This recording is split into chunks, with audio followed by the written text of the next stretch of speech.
Welcome to the Kent Lapp Podcast. This book. Just finished it. Oh, good. Thank you for writing this book. It was fantastic. Oh, thank you.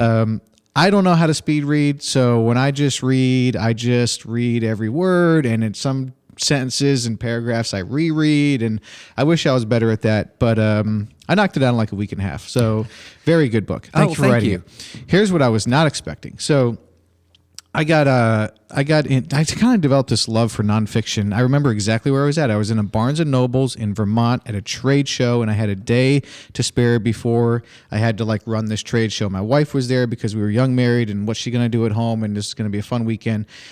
And I picked up Jim Collins' Good to Great and couldn't put it down. And that kind of spurred off this love of nonfiction ever since. So I've read, I don't know, of the hundreds of chapters or thousands or whatever over the last 15 years that I've read nonfiction, I come into your book and I start reading your book, okay? And I like your book. And I get to, and I know others have told you this too, but I get to the chapter on Calexit. Yeah.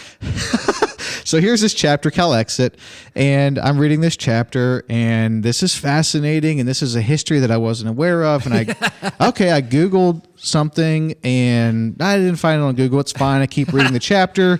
And then there's another event that I just didn't remember that had happened. And so I Googled that, didn't find it, no big deal. I'm still reading. I was well into this chapter before I realized this is fiction. Yeah. So my question, first of all, is that's like a turn of phrase at like a really big level that I've never experienced that in a nonfiction book ever. Like I would expect it if you're going to do that, you would preface and say, hey, this next chapter is fiction, by the way. Yeah. I didn't read it in any of the reviews. I was like totally just burning through this book and well into this chapter of California breaking off before I realized, this is fiction. Yeah. I appreciate that turn. Where did you come up with that idea? That was to sneak it up on the reader like that. So the having a fictional scenario of separation, and there are two in the book. They're right in the middle. There's a Calexit scenario where blue separates from red, and there's a Texit scenario where red separates from blue. So the idea of having that was inherent in the early imagining of the book, and the reason for that was that people have talked a lot about American division. And they've even talked in sort of the abstract about division that could break us up. But how could it happen really? Like how would this actually happen? And that's why I thought the fictional chapters were important. And the reason why I did it like this, which was just flip straight into it, is to me the book would stand or fall on whether or not you could get into those chapters without realizing they were fiction.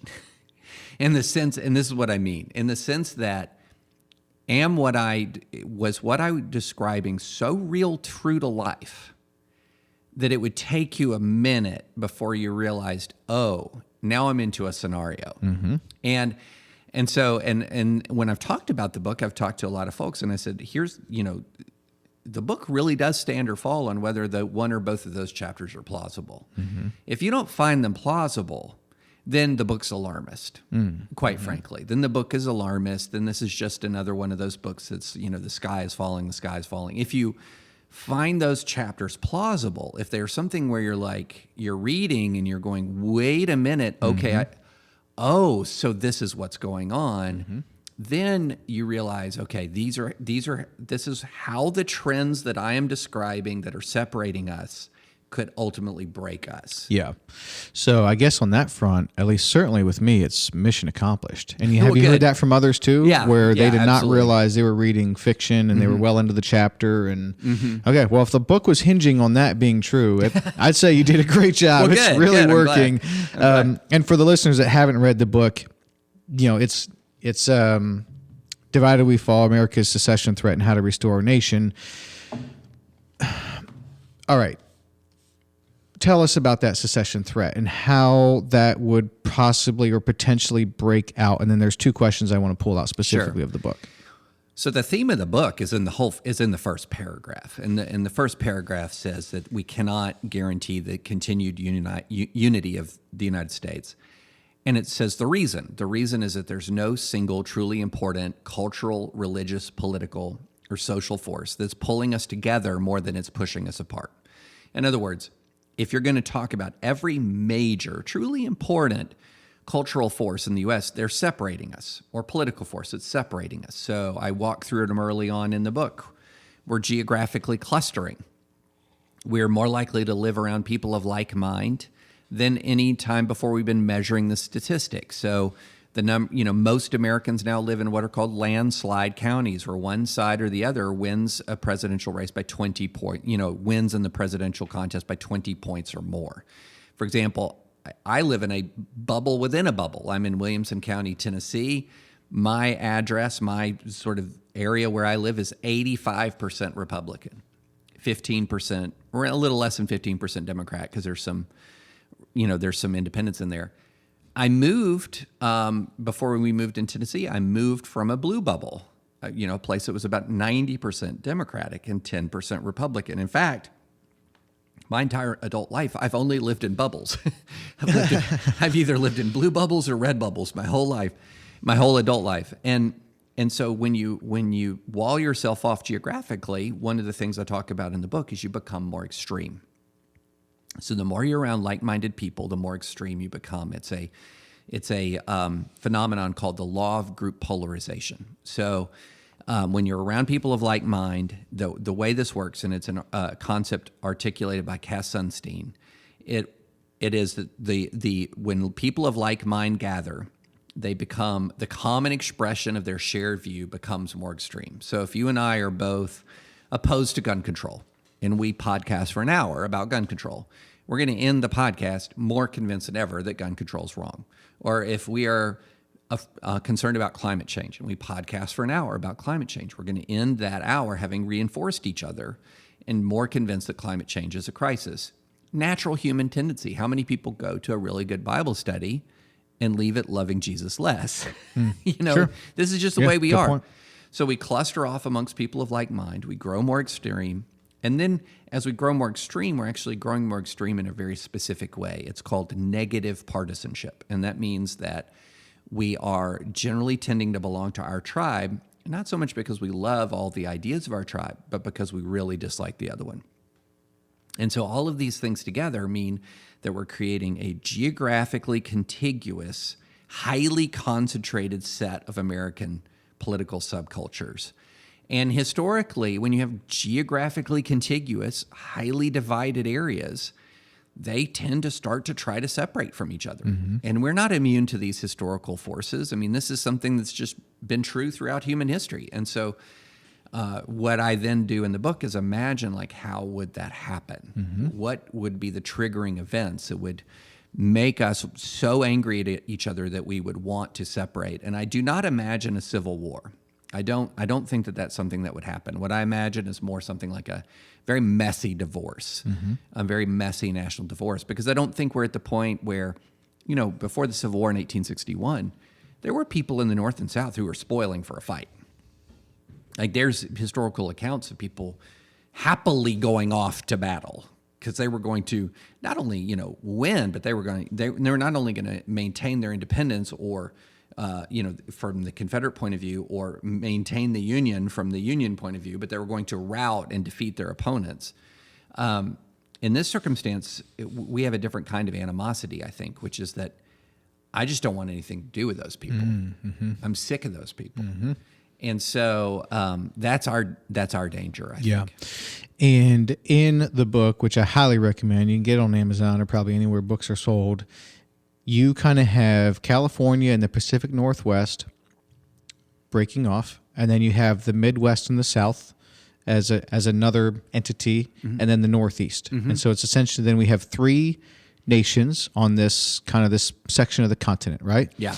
And then you envision that if this were to happen, that there would be some sort of a economic union of some sort across all three countries. Right. The question that I have is, if this were to happen, would it not only be a matter of time before even that sort of dissolves and falls into the channels or the movement of history? Because have you ever read or have you ever heard of this came out in 2014? It was called The Accidental Superpower by Peter Zine. I've heard of it. I haven't read it.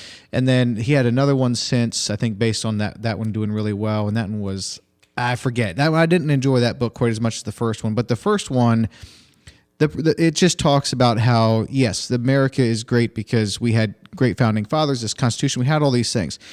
We also just stumbled on this beautiful land with all of these resources, this natural moat from our enemies, and we had all these rivers running through the country, like temperate zone rivers. We have like 14,000 miles of them. China and Germany have like 2,000 miles. France is only 1,000 miles. The Arab countries combined have 120 miles of these temperate zone rivers. We stumble in the United States of America, we have 14,000 miles of these rivers, and that was important because, when you ship on a river, it's way less expensive than shipping across the truck, and that helped us. But one of the points of his book was we have this natural protection from potential enemies.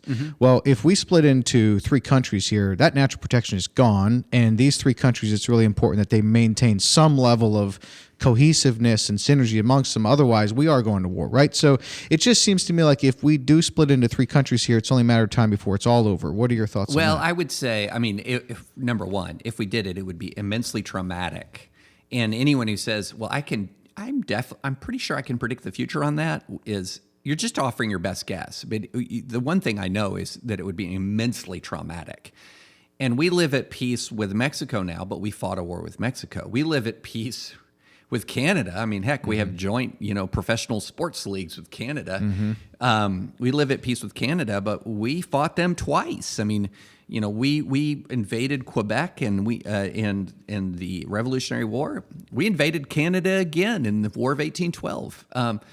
And so that was so long ago, nobody really even thinks about it. But there was tension with our immediate neighbors to the north and to the south at the beginning of this country.